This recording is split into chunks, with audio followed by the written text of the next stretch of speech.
Welcome, everyone, to our renewed Vladcast. We want to have some conversations with our parishioners, and so the other parishioners can get to know them a little bit, and people can hear their stories about how they became Orthodox and how they found St. Vladimir. So we're very happy to have Euphemia Marsh with us here today.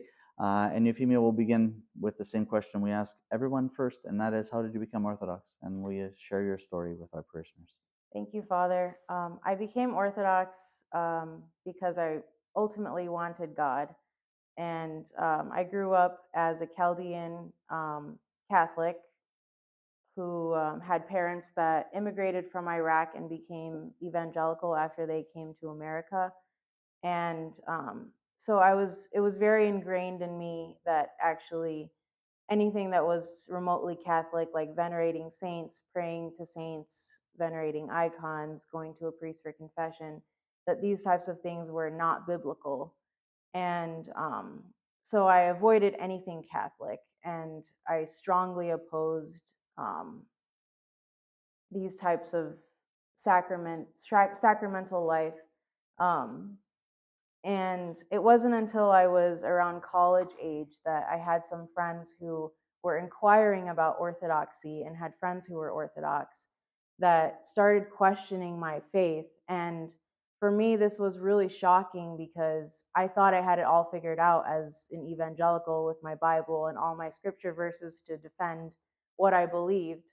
Um, but the more that I was questioned about certain things, the more I realized that what I believed was not historically believed by the ancient church. And Was that when you were in undergrad still, or that I you was had? still in undergrad. I was in San Diego Mhm. before I moved to graduate school.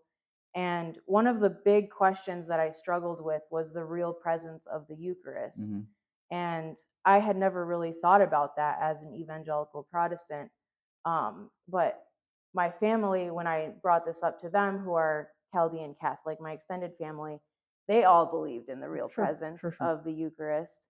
And I started talking with their priest, actually going every week to kind of debate him Mhm. and tell him how wrong he was.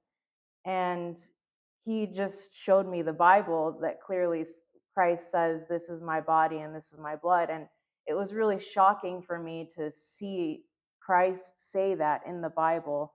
Um, and that's when I started realizing that there were different interpretations about the same set of scriptures and the Mhm. same words out of Christ's mouth, that one person believes this about it whereas one person believes that, and how do you know what's Right, true? right. And so then I started learning that, well, the Orthodox Church has been holding on to what is true since Christ established the church. And once I understood that mentally or intellectually, you Mhm. could say, that's when I realized, okay, I'm convinced by orthodoxy that Mhm. if there is a God, if Jesus Christ is God, that it's in the Orthodox Church. Mhm. Um, and everything else that orthodoxy brought along with it, like praying to the Mother of God, these types of things were very easy for me to accept, even with my background, because once I got that, this is what the ancient church did, Right. then, It like, who am I to right. question? It all came as a package. Exactly. Mhm. So I just, once I got that, everything else came along with it, that I had no issues with. But I still had my own passions and I still had my egoism and my pride. And at the time, I was still an undergrad, applying to graduate school so I could have a PhD and become this super career person that everyone would say, "Oh, wow, you're so smart. And look at how high you are." Mhm. Um, and so I pursued graduate school and I wanted to get in at one of the best schools. Mhm. So I somehow providentially got in at U of M, even though my earlier grades weren't that great. I shaped up at the end, towards the end of at the end of undergrad, and Mhm. tried to prove that I was worthy of going to U of M for a PhD, and I did. And I was so delusioned at the time that I thought that my pursuit of success in the worldly sense was driven by God. And I thought that God wanted me to be this super high person that everyone would look up to. And well, just I was completely delusioned. And so delusioned that I was never satisfied with what I had. So I had the PhD, or I finally got into the PhD program, but then I wanted to become a doctor, a medical doctor, and get a medical degree. So I started studying for the MCAT while I was working on my PhD, and then I I basically ruined my entire life when I did that. I I started not sleeping well, so I was taking sleeping pills every night so I could go to sleep. I destroyed my liver, and my liver enzymes were through the roof, Wow. and I was just mentally not well. I had housemates that I was not very nice to at the time because I was so focused on succeeding that anyone who got in my way or thwarted me in any sense, I wanted them to just kind of get out of my Yep. way. Yep. And it was so bad that God rest her soul, my dear grandmother, reposed right before I was going to take the MCAT. And I actually didn't know. I was going to take the MCAT in San Diego. So I flew back to San Diego. And when I arrived, I realized that, or I learned that she died and they had just had her funeral. Oh. And it was so bad that I was actually, this is really embarrassing to say, but God rest my grandmother's soul. I became an animal because I didn't want to participate in mourning for her death, because I wanted to take the MCAT. Right. And I scheduled the MCAT to take it in San Diego, and then my grandma dies. So it's like, of all times, you Exactly. need it. So Very inconvenient of her. so I didn't do well on that test. I eventually retook it, and I did do well. So I continued applying to medical school while I was working on my PhD, and then I got rejected. So I thought, wow, I'm super depressed. I've gained all this weight because I just sit and study all day, and I haven't talked to my friends in years. I feel so deprived. I haven't been to church in years. I don't even like feel close to God in any sense, even though I felt like I was driven by God. But that's when you could say I felt like I hit rock bottom, because I felt like I was trying to achieve all of this worldly success, and it wasn't giving me satisfaction, and I wasn't even really achieving it. Right. Which is very providential. And so at that point, I reached out to a priest who is Coptic Orthodox, because at the time I had this thought that Coptic Orthodox is the same as Eastern Orthodox. Sure. A lot of people do. And that's what I was told in the circles of friends that I had, that they were practically the same, that it was just a kind of language barrier and historically. And so I continued seeing this priest, and he's a very nice man, and I'm very thankful for him. But going through their catechism, I learned more about the history that actually we've split. Right. We've split in the 4th century, and that he was saying that there was a possible reunification. And that's when I thought, oh, so they're not the same.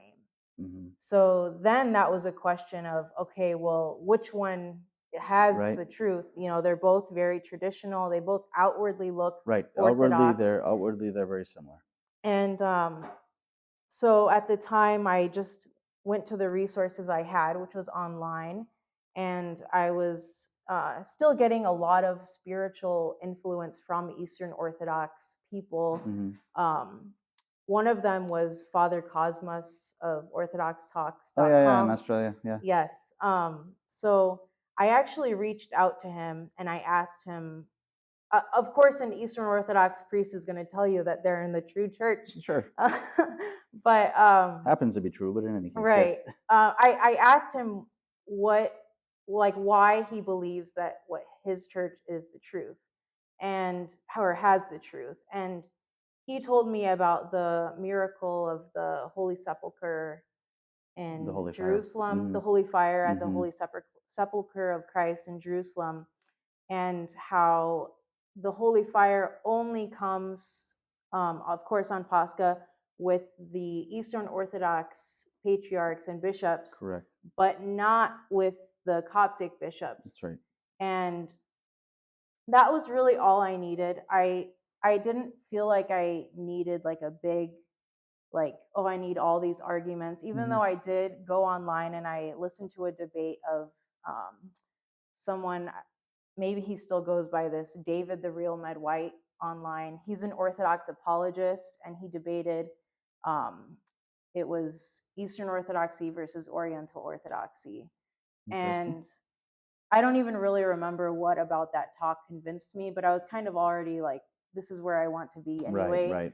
Um, and so that's when I reached out to Father Gregory about coming to St. Vladimir's and wanting to be Eastern Orthodox. And at the time, I did not know this, but St. Euphemia actually performed a miracle that condemns the group that I was going to join. Right. Celebrated on July 11th Yes, on the church calendar every year, the day of St. Olga. that's right. Yeah. Yes. So anyway, that was how I became Orthodox. I could go more into how I remained Orthodox once I became Orthodox, but maybe I could answer that in future questions. Okay, maybe that'll come out. You explained how you found St. Vladimir's. You were here in graduate school, and that's how Yes. we made the connection. So, And I will say that I picked St. Vladimir's over there's another parish in Ann Arbor, and I I was drawn to St. Vladimir's because it looked more outwardly traditional. There were no pews. Women covered their heads and wore dresses in the services, and um, I was drawn to that. And at the time, I didn't know this, but um, St. Vladimir's has a very strong liturgical life, including, open confession, or confession available regularly, right. which is not really that common in the Greek churches. So that's why I chose St. Vladimir's. Good. And we're glad you did. We're glad you did. And maybe we can talk about more what happened after you stayed for a while, because some other exciting things happened in your life. Maybe you could.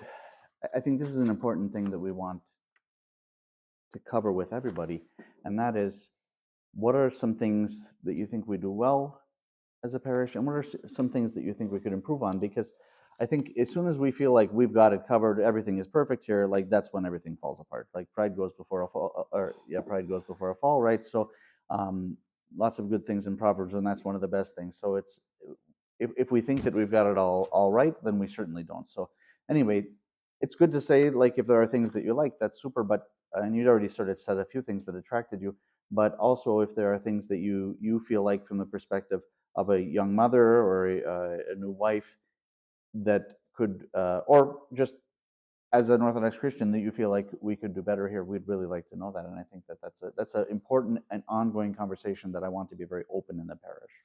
Thank you. Yes. First, I'll start with the things I like about St. Vladimir's. Um, I really appreciate the community here, and I feel like saying that word doesn't really do it justice, even though that word probably came from the church because we commune and we come here. But these aren't just people that I would just go out for coffee with. These are people who, if my husband and I repose, God forbid, that I would want them to take care of our children. So it's much more than a community. It's a family, and it's a real family because we're spiritually connected. Through the sacrament, the main sacrament. Of course, of Holy Communion, but also through baptism sponsorship and wedding sponsorship and all these things that really connect us and bind us in a very real way. For sure. So the community I really appreciate here. I also very much, um, I would say, treasure the strong emphasis on liturgical life, because you don't find this in other parishes, even other ROCOR parishes. And I've been to a few, and you don't find services regularly.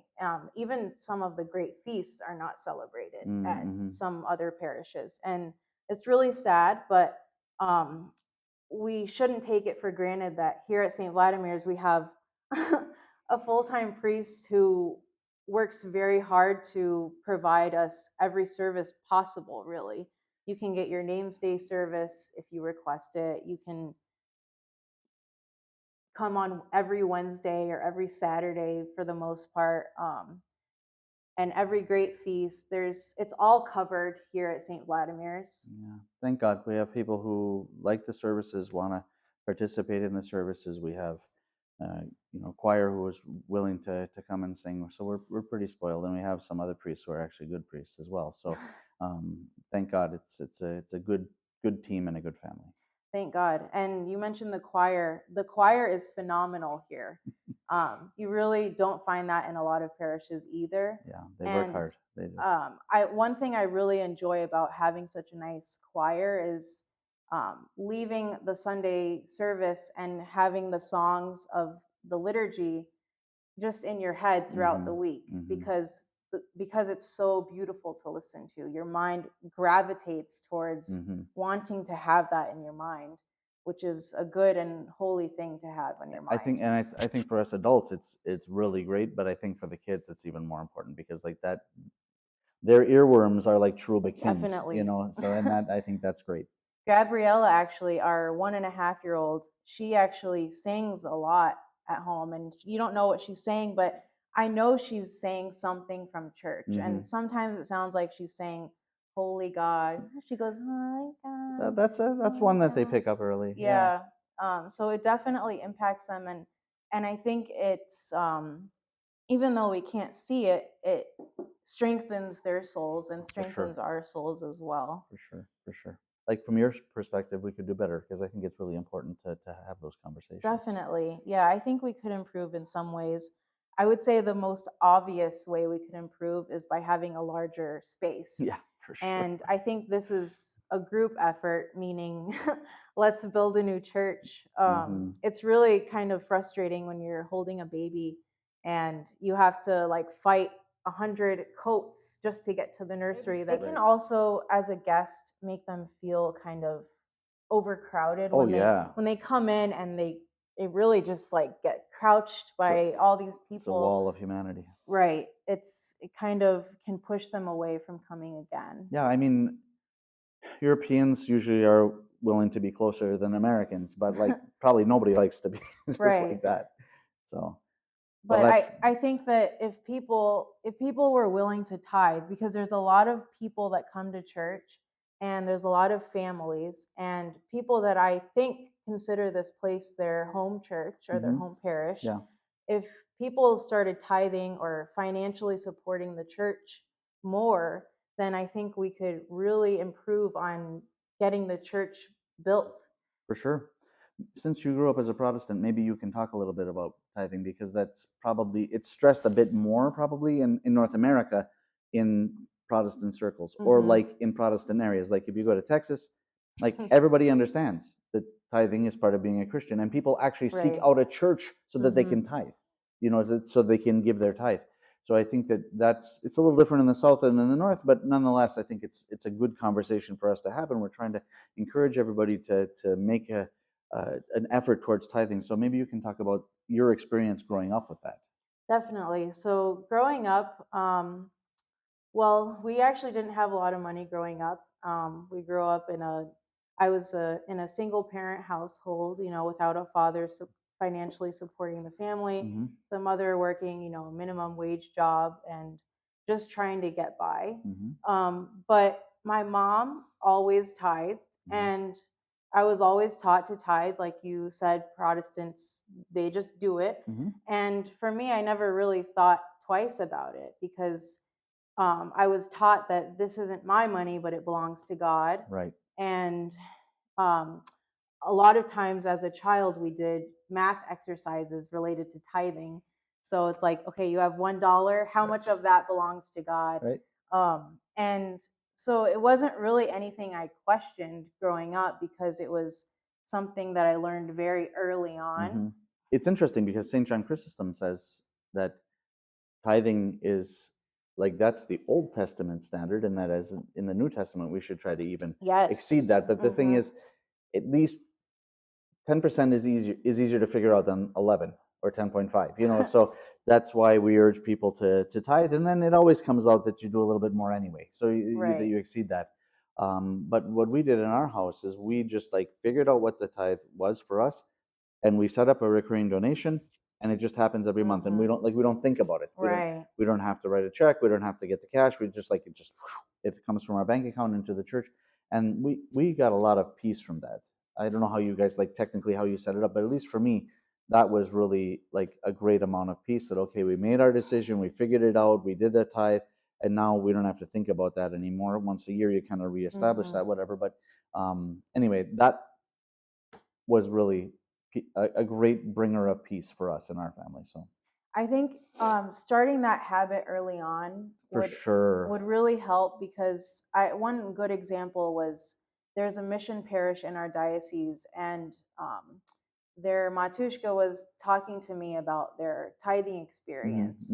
I don't remember how this conversation came up, but she said that they weren't expected to tithe to the diocese or give money to the diocese as a mission parish, but they did it anyway because they didn't want to have to later down the road, once they did get all the parishioners and they were, a big functioning parish, parish, that they would have an extra expense. So it was just out of, practically easier for them to just not think about it when just make when it you part do of it your early life. on. Exactly. So I always encourage the young people when they get their first job, just start making the tithe a part of your life. Just maybe you're only going to make $100. All right, then that's fine. You keep the 90 and you give 10 to the church, and it just becomes part of your life, and it never becomes like this big crisis inflection point where you're like, oh my gosh, like I have to now figure this out. If it's just starts from the beginning, it's so much easier. Definitely. Yeah, I would say that it's sorry, lost my train of thought again. um, but really, I would say that the money, it all belongs to God, and by not giving it to God, you're actually stealing from God.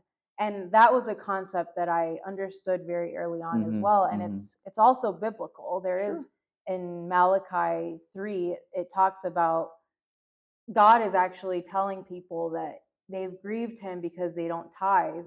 But if only they would tithe, then he would start blessing them. And I think that tithing is tied to material and spiritual blessing. And for people who aren't tithing, they're robbing themselves of God's blessings. And I think that they could end up in the financial situation that they're in that's challenging, maybe because they're not tithing. Could be. Yeah, I mean, I find that we have a lot more peace around all that stuff now that we started to tithe. Like it just somehow it just works itself out, and not even sure how sometimes, but it just does.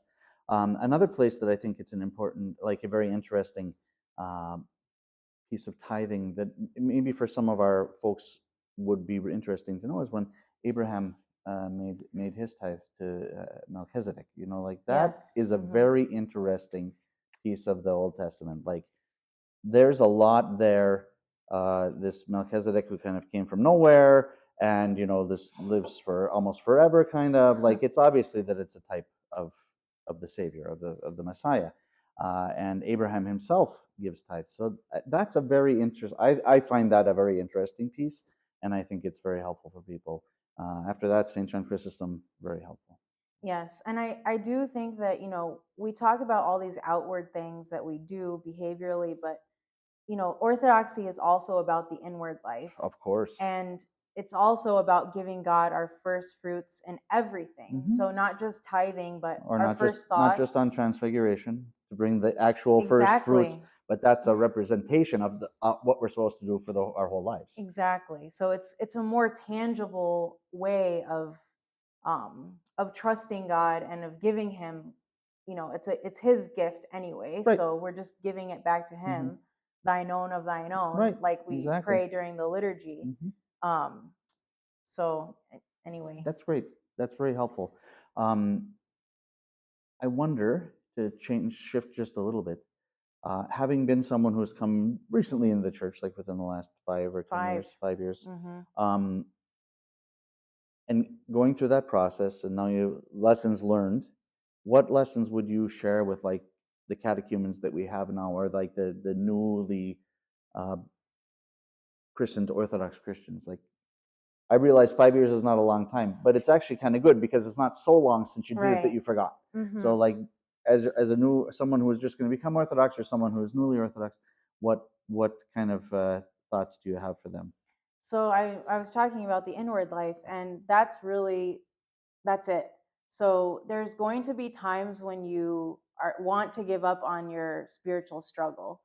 For sure. And I definitely still go through this as a 5-year Orthodox. Everybody goes through this. The saints went through this. It's real. The battle is real. For sure. And you have to realize that these are just temptations to keep you from Christ. And you just have to keep going. If whatever the passion is that's keeping you from Christ, or even if it's like someone offending you in some way, that it's that it's just keeping you from Christ, and that you have to take the kingdom of God by force. That's like right. It says in Scripture that it's not going to come easy, and if you want it, you have to get it. One quote that I will always remember from Father Colin's catechism is, if you want Christ, you'll get Christ. If not, then not. God will not force himself upon you. Yep. The priests will not either. They will not drag you into church ever. If you want them, if you need to talk to a priest, I'm sure they would be very happy and willing to work with you through your struggles. But they will not force themselves on you. You are an adult, and if you want it, you have to get it yourself. And it's not always going to be easy. And I could probably have a temptation today of not wanting to go to church anymore, but you have to just keep going, is what I would tell the catechumens or anyone early on in their journey of orthodoxy. And also, that if you do feel, because I know that, because we have communities, we get to know people, and people get hurt by people. And you just have to, what I've learned is that people are not perfect, and including myself, and I can't expect perfection from everyone if I'm not perfect. And that people make mistakes, and even sometimes, there's just misunderstandings. People might say something or do something that might make you feel like they don't like you or something, but people don't really mean to be evil or to most be... people don't come to church to do bad, is what it amounts to, right? Some, maybe we have some sociopaths, some psychopaths, but in society as a whole, that's a very small percentage of people. So we probably don't have very many, if that's the case. Most people don't come to church to do bad.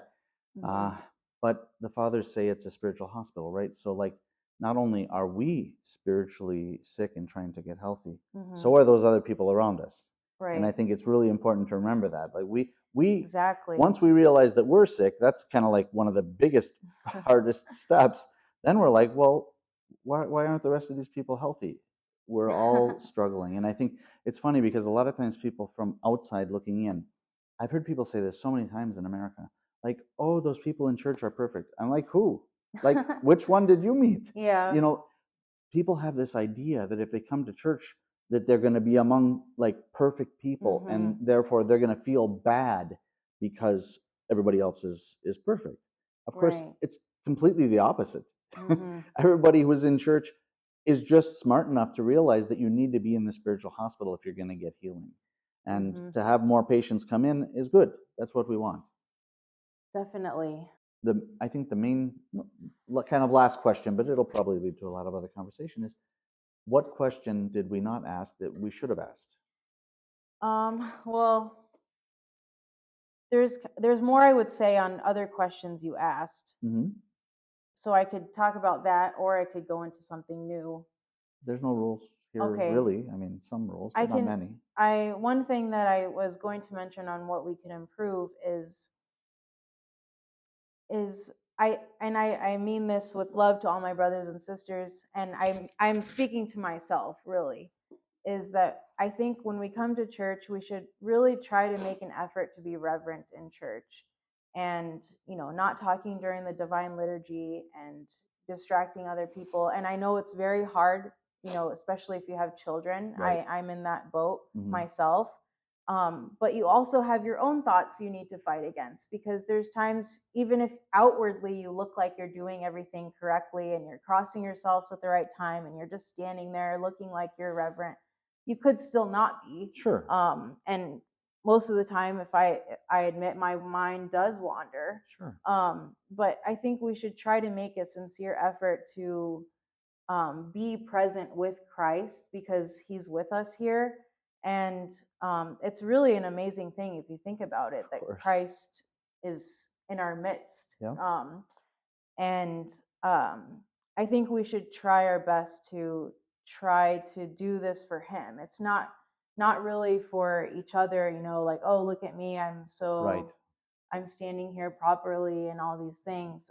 Right. That's all outward, and it's okay to outwardly look like we're reverencing Christ, but also try inwardly, like I Right. was mentioning about the inward life, encouraging the catechumens. For sure. Just like the clergy wear dark clothes because or cassocks, because that's supposed to be an exterior representation of the interior reality that we've kind of rejected the world in many ways, right? So ideally, you want your outward appearance to reflect your inward reality. Right. That's where we want to be. So it's not like I'm not even thinking about how I'm standing. I'm not even thinking about how I'm crossing myself, or I'm not thinking about the kid next to me who's making noise. Like, I'm not thinking about that. I'm just here for God. And when everybody is focusing on that piece, then there's a lot less side conversations. Right. And we come to church, we have all these social experiences and we get to see our friends and family, and it's very exciting to see all of you. But we're here to do work. We're here to worship God, and it's not a entertainment. It's not a form of entertainment for us. And for me, I really feel strongly about this, coming from my background, because I was in the evangelical circles for so long, where you go there and you have this like emotional experience with all the music, and you are very into it, but it's not worship in the way that God wants you to worship. But this God wants us to worship him in this way, Right. in this space, and we're here for him. It's very interesting. Most people don't know this because the conversation is happening in the altar. But right before the deacon comes out to begin the service, there's a conversation with the priest who's serving. And the deacon begins that with, "It's time to act for the Lord," or "It's time to work for the Lord. Master bless." It's very interesting that like he is getting a blessing to go to work. Wow. And so I think I've always found that really inspiring, that's like, it sounds really nice in Church Slavonic. It's time to act, it's time to work for the Lord. And yeah, I think that when you said that, like, we're here to work, that's how the fathers envisioned it. Like that part that has been part of the liturgy at least for hundreds of years. For as far back as we can track it, that's been there. So it's probably there a long time afterwards too, but you can't, once you get too far back into the ancient church, there's not the texts, right? The bishop would teach the priest would serve with they couldn't walk around with service books because they'd be killed by the pagans or whatever. So but as far back as we can see, that's there, and I think that's really something interesting. I would feel really horrible if I reposed and at the end of my life, Christ says, I gave you my church. You were baptized. You went to Holy Communion, but when you went to church, you just stood there and you thought about this and that and whatever problem or whatever this, and you weren't actually with me. So I don't actually know who you are. I'm speaking to myself Of that course, of course. I would, I want to be with Christ as much as I can. And if you're not with Christ here, then where are you going to be with Right. him? It's a really good point. I think that something we don't really think about very much is the fact that when you come to church, there's plenty of demons here to tempt you. Like there's this part in the ladder of divine ascent where uh, it's St. John, as far as we understand, of the ladder, who's looks on his windowsill and he sees there a demon kind of with his legs crossed, just kind of swinging his leg. And he says to him, "Oh, you're so lazy, demon." And he says, "You're doing all my work for you, for me. If you start, acting like a real monk, then I'm going to come and tempt you. But if you're ruining your soul, I'm just going to watch from here." And so the point is, wherever people are striving to save their souls, there's going to be a lot of temptations. The demons will be there. Where people are, in the bar on Sunday morning or whatever, Right. they're not going to be there, right? Or at least not in the numbers that they're going to be at the church. So we have to understand that when we come to the church, there's going to be temptations, sometimes more temptations than when we're outside of the church. Makes perfect sense. It's a war. It's a spiritual war. If you're at war with a country and these people are off, picking daisies, they're not participating in the war. Just leave them be. You're going to fight the soldiers, right? And so where the soldiers are, that's where the resistance is going to be. So it makes perfect sense. If you take a second to think about it, we're in a spiritual war. Therefore, when we're on the battlefield, where we are in the most radical fight, when we're in God's house, of course there's going to be resistance. And so if we have that in mind, then it's probably a little less tempting to talk to the person beside you. At least I hope so.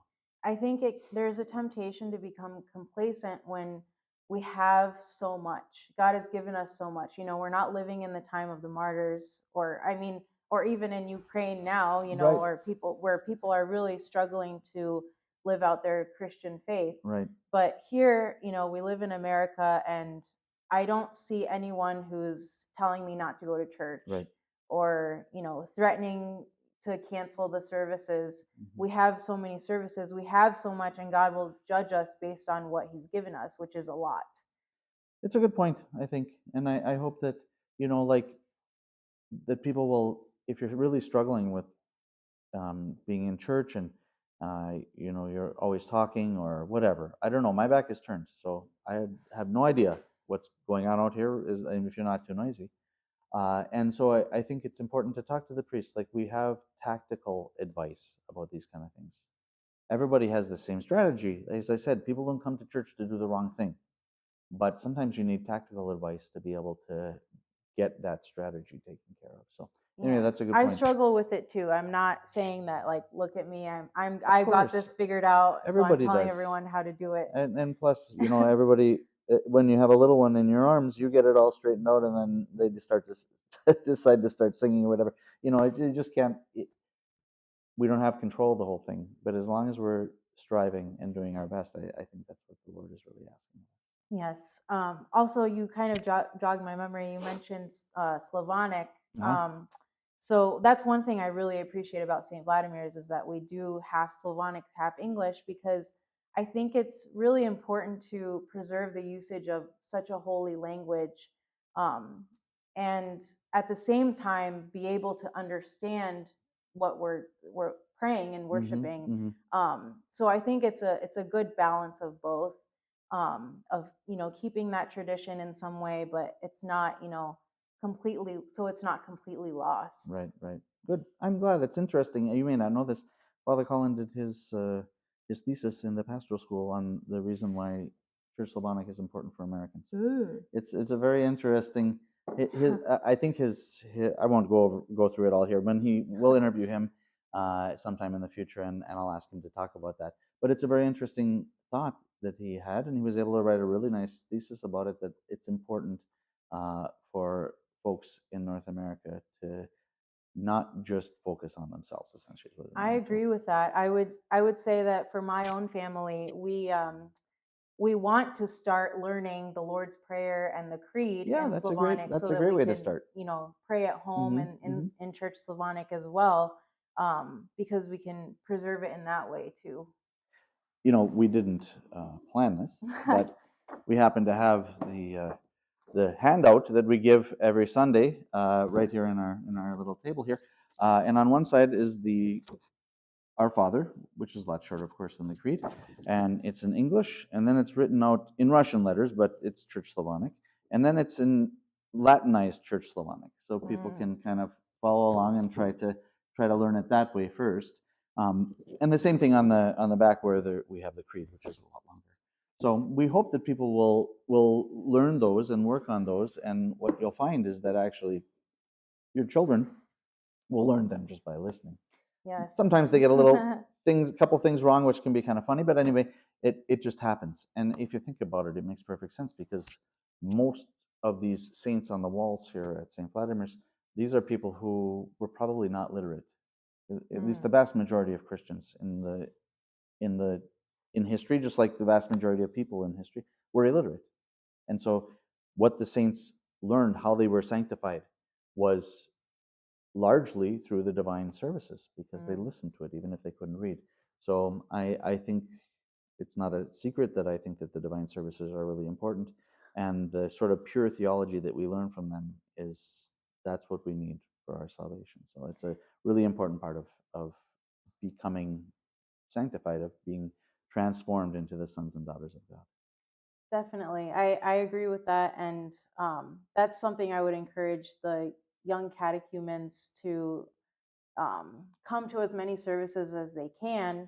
And which kind of reminds me of something else I was going to mention. Please. Is that I think it's really important that, and I don't know what the catechism is like now, but I think it's good to have a very intensive catechism program so people know what they're getting themselves into, for sure, and know really how to live the Orthodox life, because it's not just a set of we believe this and that about God, which of course it is essentially at the right. bare bones, but it's you really do need a strong liturgical life, but you also need a guide. And I got really lucky because I had my husband, or now husband, but he, at the time when I was a catechumen, was my guide and instructed me in the faith in a lot of ways that it's hard when if you don't have someone that you see every single day, and that's why I would say I would encourage our young people to get married, because then you have a spouse who's encouraging you, and not just get married, but I would encourage them to get married to someone who's struggling spiritually. Right, who's trying. Exactly. Yeah, I think that's but important. having a guide is important. And if you don't have someone like I had, there's the priest and there's your sponsor, or who is going to be your sponsor. And although you wouldn't see them as often, you can reach out to them as often as you need to. But really just someone to work with you through your temptations, because a lot of times that's what it comes down to, is that's where I've seen people fall away from the faith. Is I've noticed that they didn't have a partner or a guide to really help them in their spiritual struggle. Yeah, it's really important. It's really important. You need to have someone that you can turn to. Thankfully, with our means of communication now, you don't have to sit and wait until the next Sunday comes to be able to talk to somebody. But yeah, I think that's very important, because we sort of build up these monsters in our heads with our own thoughts, and it turns out that probably the whole basis of the thought was specious anyway. And if you just would have asked somebody the second that you had it, and they said, that's like not even true, here's what the truth is, then you don't have to deal with that temptation. So I think that, like, for those who are newly Orthodox and for those who are catechumens, it is really important to have somebody you can talk to. Definitely. And if I may refer Father Gregory, as if you really have some kind of temptation you're going through, just giving him a call, and Yeah. seeing if he can talk to you. Yeah, if you're screaming and raving, I'm just going to hold the cell phone to the wall until you finish, and then we'll talk, whatever. But Right. yeah, I think it's really important, and thank God right now we have 4 priests in the parish. Yes. So it's not all on Father Gregory. We have very experienced deacons also. Although I think it's probably best to go after the priests. The deacons have a slightly different ministry, but they can answer questions also. But I think that we should take advantage of the fact that we have the priests in the parish. And if we do that, it doesn't mean we won't have temptations, but hopefully it'll be a little easier to bear if you cut it off before it becomes like a huge Definitely. monster. And speaking of priests, going back to tithing and priesthood, I really think it's important to support the priests for a myriad of reasons. First, I don't know if anyone or if people know this generally, but there are actually canons that priests shouldn't work outside of the church. But our bishops have blessed priests to work because, of course, they need to take care of their families in this day and age, where priests aren't, fully supported by the parish. But that should kind of be like a encouragement to people that if we were to, be able to fully support the parish, then the priest wouldn't need to work. For sure. Yeah, I think I'm very thankful that the parish is able to support me and my family. But we'd love to get Father Colin to the point where he could be full-time also. And, I think that's important going forward. And that is one really nice dividend that is paid from tithing, is that you can have clergymen that are easily accessible to you because they're not at their factory or they're not at their practice or they're whatever, they're available to you. And it's not that we're available 24/7, 365. At least one of us is all the time. But anyway, we can be more available when we have less distractions. And, we're talking about preserving our faith for generations. If we want to preserve our faith, we need priests. Yes. There's no sacraments without the priest. There's no Holy Communion, no confession, no weddings, no unction, no baptisms for your children, for yourself. There's nothing without the priests. So if young men want to become a priest, but they see that there's this huge financial barrier that they wouldn't be able to, feed their child. Right. Where are we going to get the priests? It makes it harder. It makes it harder. Thank God, like I said, our parish realized that some years ago that we need to support the priests, and thank God we're able to do that now for one of us, and I hope we'll be able to do that for more of us going forward. I mean, ideally, we'd like to be able to serve liturgy every day. That would be kind of like the best case scenario. But you probably, in a parish, you probably need 3 priests to do that, at least 2 for sure, but really 3, honestly. So I don't think that that's like some crazy out of the question thing. If we all start tithing and we're able to build a bigger church, then with God's help, we'll also be able to have services essentially every day. And I think that would be really healthy for the community, because it seems to me, and this is only like, I don't have any studies to prove this, but the more liturgically active a community is, the more people are attracted to that. I think there's some like that constant interaction with the grace of God has a real powerful impact on the community. And whenever you serve liturgy, I was always told this by the old priests, and I think it's true, it benefits everyone in the parish, not just the people who are present. I mean, the people who are present, okay, that's a special benefit for them, but everyone who's made that possible, everyone who's labored to make sure that the church can have regular liturgy, they're also benefiting from that. So I think it's a sort of rising tide that raises all the boats, and God willing, we'll get to that point. And if you think about it, the priests are our spiritual doctors. When we go to the doctor, for our bodies, we have our insurance cards and we're ready to, pay the doctor, but we come here and we just kind of expect everything to be handed to us. And I know that, we shouldn't, you don't pay someone to pray, but it is also, it's biblical to support the people who are doing all of this for us. Yeah, I mean, I think in the New Testament, it's kind of it's a question of love. Like the priests serve for the sake of Christ. They serve the people, and the people, because of Christian love, then support them so they can do it. So it's like this virtuous cycle that is going on, ideally, of giving. Yeah, giving and because the priest is giving his time and his efforts, whatever, and the people are making sure that he is Mm. able to do that, so that he has support. So it's like, it's the only way I can really describe it, is a virtuous circle. We think about vicious cycle all the time. Like that's a very common sort of phrase that you hear in American English. But this virtuous circle, this virtuous cycle, we don't think of it that much, but it's just the same as the vicious one, except it goes up instead of down. And I think that's what we want to be trying to do as a parish family. And I can understand the temptation or the thought of, how am I going to support my family if I tithe? Sure, of course. And, I'm fortunate enough that, my husband's able to provide everything we need, with God's help. Hmm.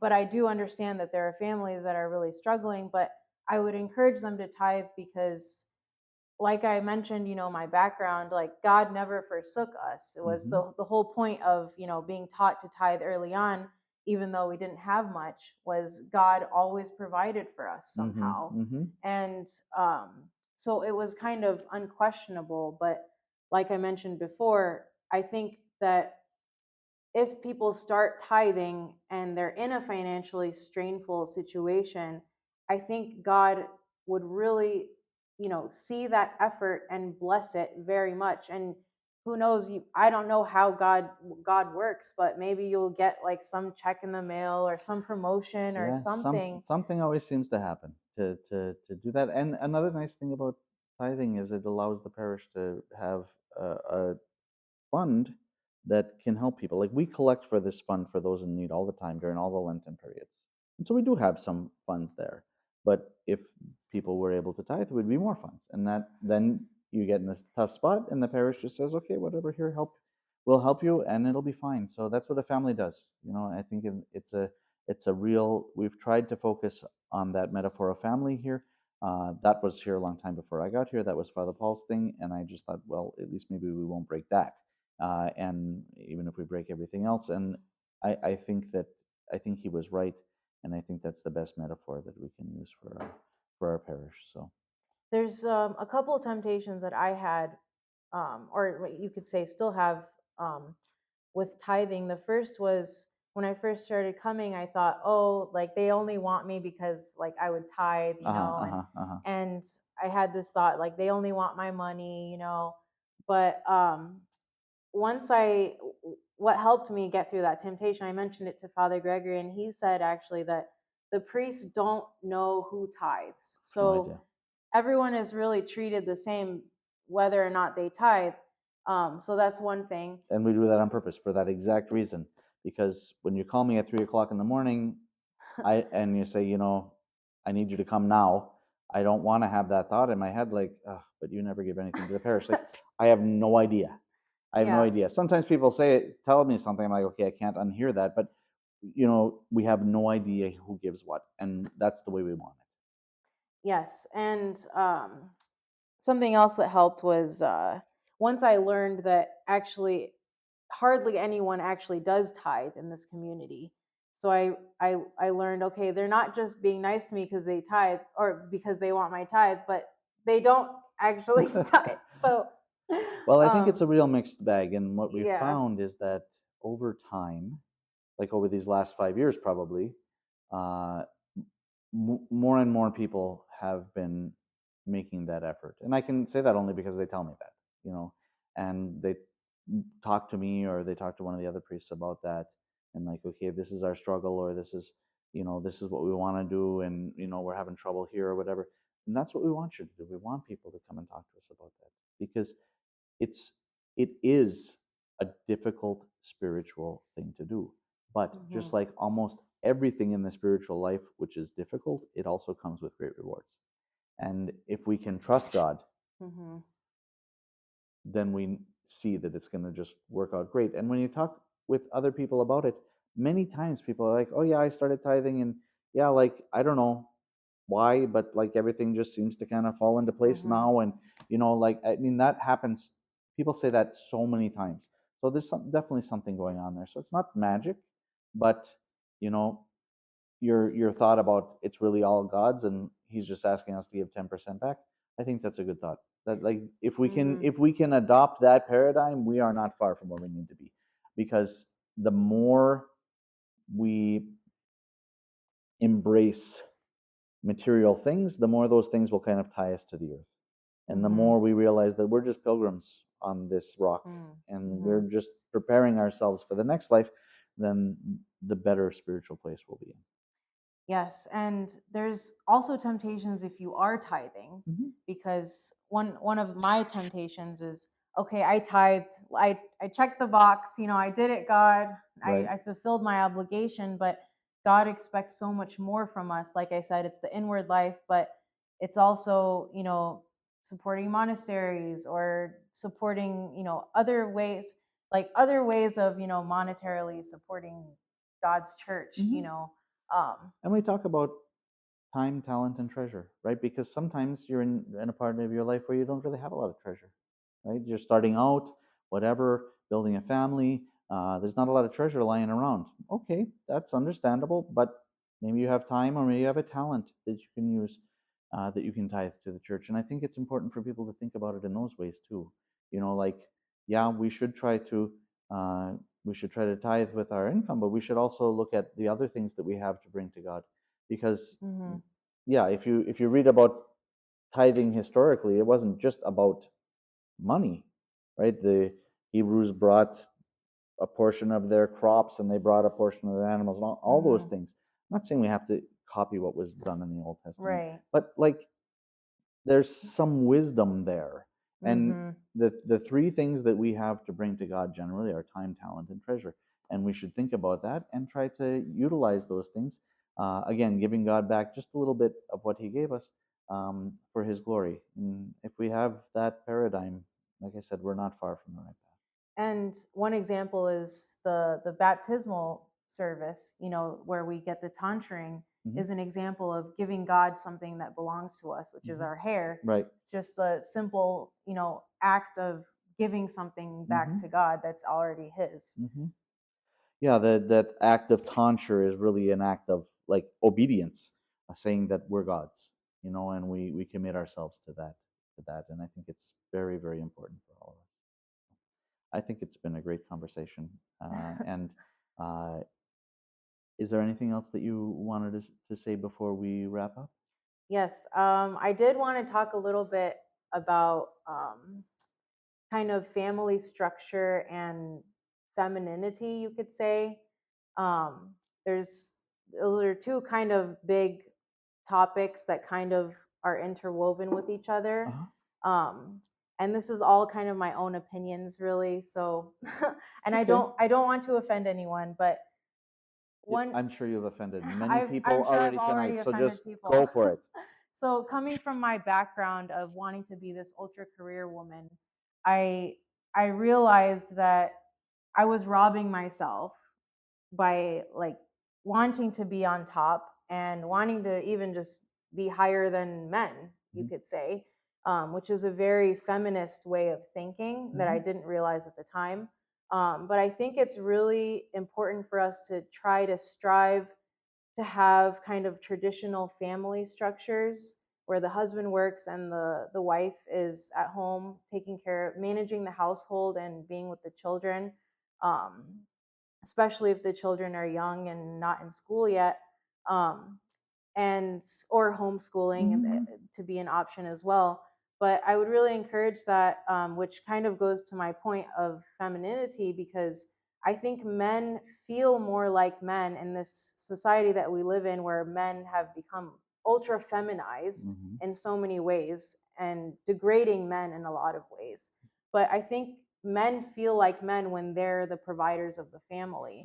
And I'm not saying women shouldn't work or shouldn't have outside activities or hobbies, and I encourage those things actually. But I think kind of trusting the man to kind of be the head of the household in that way, um, I think is the way that God intended it, and could benefit the family. And I know that it's hard in today's day and age where, the economy is really hard, and women do need to work. And like I said, it's okay. I think it's okay for women to work, but kind of just having that type of hierarchy within the family of deferring to the husband, even just financially, um, And my next point about femininity, I think we as women should try to embrace as much as our womanliness as we can, and like even just simply, and I struggle with this too, like trying to just dress more femininely even outside of the Mm. services. And I think, children notice these things. When I put on a nice dress, Gabriella's all like, ah, and she starts twirling her dress around and Hmm. she gets really excited. Children notice these things, men notice these things. And I will say, as a single person, and probably even now too, is um, whenever I would wear a dress, I like men opening doors for me, men being ultra Chivalrous. chivalrous. But when you're kind of like you look like a man, then it's kind of like you you get treated like that. You don't get treated It's like the really princess interesting. that you are. Yeah. And so I think there's a lot of power in embracing our feminine side, even just like simply wearing lighter colors, which I'm not doing now. But um, I think we could all improve, including myself, on just trying to be more feminine outside of the services. That's a really interesting insight. Yes, I will say the Mother of God also has made some comments about that too, Hmm. that she like, and also being modest, covering up and as much as we can, and Hmm. trying to honor God with our clothing. It's really interesting. You mentioned feminism. We won't go into it in great detail here, but like, there's definitely generational differences on how people see that, and it's not like this curve that is just like going up more and more feminist. Like you see people, I think sometimes, well, not just sometimes, you do, and in this generation, your generation especially, kind of be like, okay, well, that was before, but like maybe it's better if we tone it down a little bit. I think it's just really interesting societal um, development to see how, like, in the 60s and 70s, that was like a really big deal. And maybe that was, I'm not saying that was even wrong. I'm just saying it's interesting to see how things are changing now. Mm. People are taking another look at that. Like your generation especially is taking another look at that, and it's very interesting to see how they're reacting to that. So that was a very interesting point. Thank you for making it. Yes. Good. What a great conversation. So thank you very much for taking the time to do this.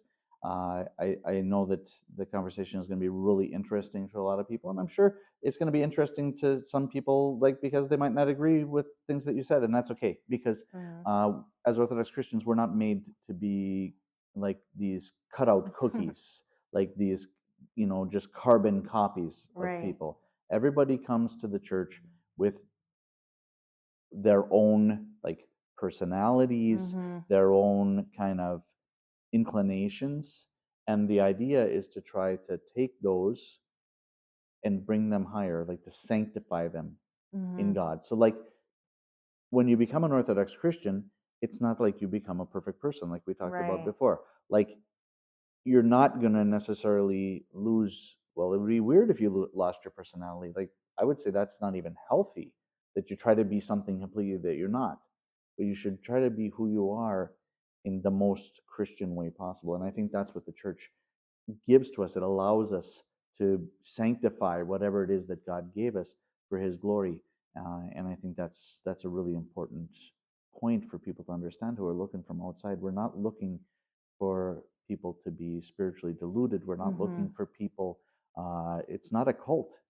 Free will Mhm. reigns supreme, but we have to try to take our will and align it to God's, and that's where the struggle is.